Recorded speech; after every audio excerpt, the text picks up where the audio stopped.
Sierra Leone is a country on the southwest coast of West Africa with a population of over 8 million people.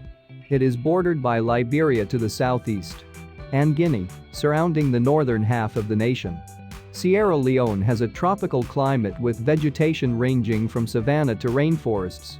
In addition to its rich mineral resources, the country is also recognized as a bamboo-growing region with great investment potential to contribute to the country's economic growth and developmental aspirations. The Minister for Environment will share more with us as he delivers his presentation. My name is Professor Foday Jaward, Minister of the Environment in Sierra Leone. Fellow speakers, moderators, ladies and gentlemen, climate change is now an everyday threat to Sierra Leone due to erratic rainfalls, powerful storms, wildfires, among a host of others. These are as a result of the unsustainable use of our forest resources. The most recent disaster in the country that occurred was on 14th August 2017, when heavy rains triggered flash floods and a 6-kilometer-long landslide in Sierra Leone's capital, Rattan, killing over 1,000 people, submerging and wiping out over 300 houses along the foot of the Western Area Peninsula National Park. The floods also affected at least 4 other communities in other parts of Greater Rattan.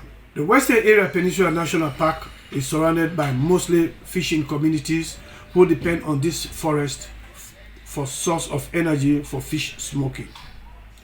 Fellow speakers, previously, Sierra Leone was considered as the third most vulnerable country to climate change, but with the recent efforts made by the government in addressing mitigation measures, the country is no longer considered as being in that precarious position. Government is now committed to environmental protection and climate change adaptation through the planting of trees around catchment areas and communities that are disaster-prone. Bamboo is nevertheless a vast untapped strategic resource in rural communities in Sierra Leone that can be used to better manage climate change. It provides both beneficial ecosystem services and new income sources for our rural populations. Communities have been using bamboo in their strategies for adaptation and mitigation of climate change since the early ages because of the vast growth of bamboo and its ability to recover quickly from extreme weather events.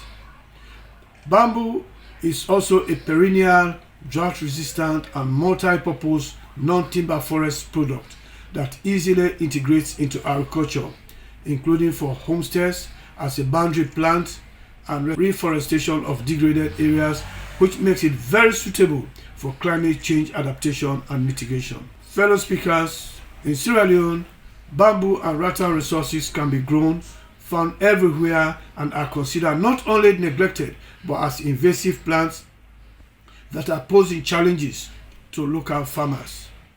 Since 2002, when the country became a member of the International Bamboo and Rattan Organization, little has been done to develop the sector. However, with recent climate change challenges and coupled with the high rate of timber exploitation, there is now a strong national desire to develop the bamboo and rattan sector. The government of Sierra Leone, through my ministry, is championing the restoration of 5 million trees in degraded areas across the country, and we are sure of using bamboo in this effort. To make this program more participatory, we have brought forest edge communities on board to do the planting in every district of the country in an approach called community-based forest management. This approach will ensure direct community ownership to forest governance. As bamboo is fast growing, it will mitigate deforestation and provide source for energy consumption. Planting it in areas to restore degraded land does not preclude people from using it, as it regenerates within a year of harvest. The country has natural stocks of bamboo and rattan, and there is strong local desire to develop the bamboo and rattan sector.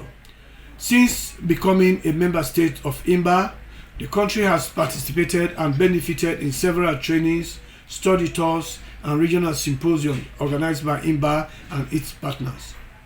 During a recent regional symposium held in Ghana in July 2021, The focal persons of INBAR of each member state in West Africa advocated for a regional program in bamboo and rattan, as this will help increase awareness and policymakers to develop the sector.